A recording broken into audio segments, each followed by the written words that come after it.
Will the senator withhold his request?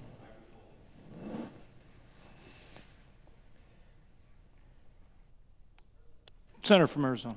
I rise today in support of bipartisan legislation aimed at ensuring those individuals who are on the Department of Homeland Security's no-fly list are likewise not able to have access to guns.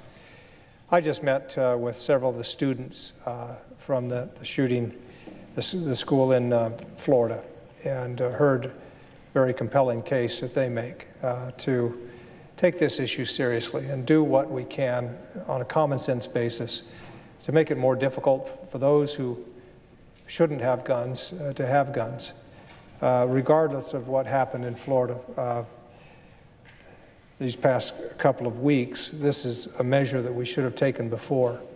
It's been brought to the floor of the Senate. It's received a majority of support here. I think it's simply common sense for someone who is not permitted to fly in this country and is considered by the federal government to be a potential threat to national security. I think that they should not be allowed to purchase a firearm as well. The no-fly list and the selectee list that we're talking about here is comprised of those who are not allowed to fly. And with the selectee list, it's those who require additional screening.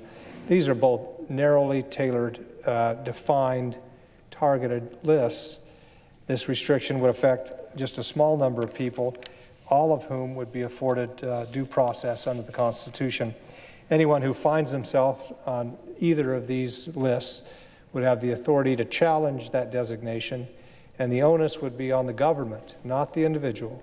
The onus would be on the government to justify the classification and to prove that they should not be allowed to purchase a firearm.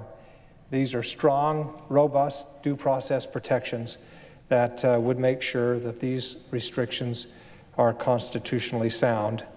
This bill also adds another layer of safety for citizens from those who would do us harm, ensuring that anyone who's been denied the right to fly cannot purchase a weapon without at least undergoing additional scrutiny.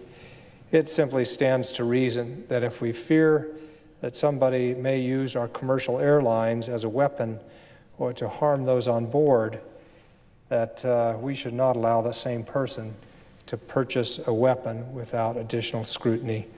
I encourage my colleagues to review this bipartisan legislation and to join me and Senator Collins and a number of our colleagues here, a bipartisan group of senators, in supporting this common sense piece of legislation.